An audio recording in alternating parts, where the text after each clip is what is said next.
अपने खोए हुए बेटे की तलाश में आखिर कब तक किस्मत से लड़ेगी एक माँ। आखिर क्यों रोहित भिड़ना चाहता है रेसलिंग एकेडमी के पहलवानों से, और क्या बलबीर सर जान पाएंगे रिया और आर्यन के बीच के रिश्ते की सच्चाई।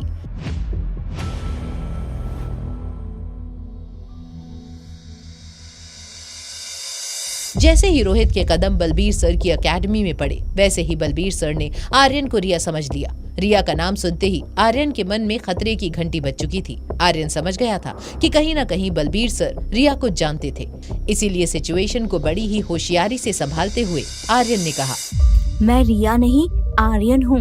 सर, लगता है आपको कोई गलतफहमी हो गई। अच्छा, तुम रिया नहीं आर्यन हो? क्या मैं आपको लड़की लगता हूँ? सर, ये मेरा बेटा आर्यन है। मैं चाहता हूँ कि आप इसे मार्शल आर्ट सिखाएं। क्या सच में ये तुम्हारा बेटा है? हाँ, आर्यन मारवा मेरा बेटा है, लेकिन आप ऐसे क्यों पूछ रहे हो?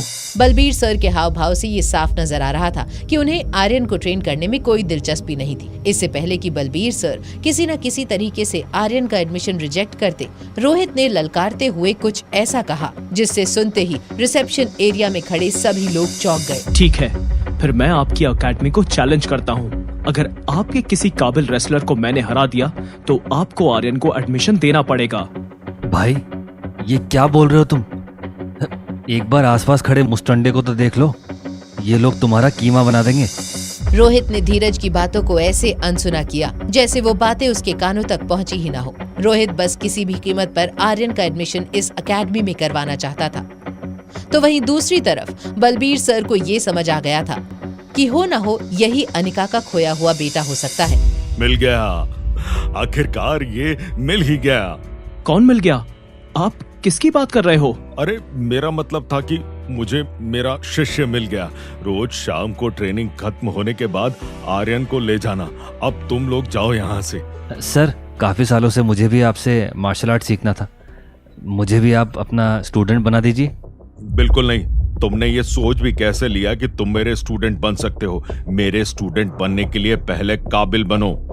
बिना किसी हिचकिचाहट के बलबीर सर ने सरेआम धीरज को जलील कर दिया था। इसके पहले कि धीरज हिम्मत जुटाकर बलबीर सर को कुछ बोल पाता, वो आर्यन का हाथ पकड़कर ट्रेनिंग सेंटर की ओर चले गए। मुझे रिजेक्ट करके आप आर्यन जैसे बुद्धू और कमजोर लड़के को एडमिशन दे रहे हो? एक दिन ये आपकी एकेडमी को ले डूबेगा और उस दिन आप जरूर पछताओगे। धीरज, गुस्से में कुछ भी मत बको। अगर सर ने मना किया है तो कुछ ना कुछ कमी देखी होगी तुम्हारे अंदर। माना कि मैं तुम्हारे जितना इंटेलिजेंट नहीं हूँ, लेकिन आर्यन जितना बेवकूफ भी नहीं। आखिर मुझ में क्या कमी है? एक छोटे बच्चे के साथ खुद को कंपेयर कर रहे हो और तुम पूछ रहे हो क्या कमी है तुम में? रोहित की इस बात का धीरज के पास कोई जवाब नहीं था। वो गाड़ी में बैठकर वहाँ से निकल गया। वहीं दूसरी ओर बलबीर सर आर्यन को ऑफिस में ले जा रहे थे। एकेडमी की खराब हालत देखकर बलबीर सर ने कहा, एकेडमी को मरम्मत की काफी जरूरत है। मैं भी अब बूढ़ा हो रहा हूँ, इसलिए मैं चाहता हूँ कि कुछ सालों बाद मेरे होनहार स्टूडेंट इस एकेडमी को आगे बढ़ाएं। आज से तुम मेरे शिष्य हो और मैं इस बात से बहुत खुश हूँ। मेरे एडमिशन की वजह से? हाँ बेटा, क्योंकि इस वजह से ही अनिका को उसका खोया हुआ बेटा मिलने वाला है। तुम जानते नहीं, लेकिन पिछले 6 सालों से वो तुम्हारी तलाश में थी। कुछ देर में तुम्हारी जुड़वा बहन और अनिका यहाँ पहुँचते ही होंगे। अनिका के आने की खबर सुनते ही एक पल में ही मानो आर्यन की दुनिया पलट गई। वो सच जो आर्यन और रिया बड़े ही शातिर तरीके से छिपाते आ रहे थे, वो सच अब सबके सामने आने वाला था। बलबीर सर ने आर्यन के चेहरे पर झलकता डर 1 सेकंड में पकड़ लिया। क्या हुआ? तुम्हें तुम्हारी माँ से नहीं मिलना? नहीं। क्या तुम पहले से अनिका को जानते हो? क्या तुम्हें वो अच्छी नहीं लगती? ऐसी बात नहीं है, मॉम तो बहुत अच्छी है, लेकिन अभी मॉम और डैड को सच बताना ठीक नहीं होगा। इसलिए मैंने और रिया ने डिसाइड किया है कि जब तक मॉम दादी माँ का ऑपरेशन ना पूरा कर दे, तब तक इस बात को राज रखेंगे। आर्यन और रिया की सूझबूझ से बलबीर सर हैरान हो गए थे। इतने छोटे बच्चों में इतनी समझ देखकर बलबीर सर को यकीन हो गया था कि ये दोनों बच्चे इस एकेडमी का नाम रोशन करेंगे। तो आज से मार्शल आर्ट सीखने के लिए तैयार? लेकिन सर, आपको एक प्रॉमिस करना पड़ेगा। कैसा प्रॉमिस? यही कि आप मेरे और रिया के बारे में डैड और मॉम को नहीं बताएंगे। अगर मैं तुम्हारी बात ना मानूं तो फिर मैं आपका स्टूडेंट नहीं बन पाऊंगा। इसके पहले कि बलबीर सर और आर्यन किसी नतीजे पर पहुंच पाते, उन दोनों को रूम के बाहर किसी की हलचल की आवाज आई। दोनों हैरानी से दरवाजे की ओर देखने लगे।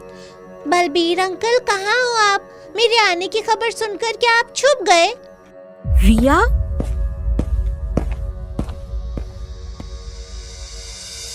क्या बलबीर सर बनेंगे आर्यन और अनिका के मिलने की वजह? ये चौंका देने वाले सच का सामना आखिर कैसे करेंगे रोहित और अनिका? अनिका मिल पाएगी अपने बेटे आर्यन से या किस्मत फिर से खेलेगी कोई नया खेल?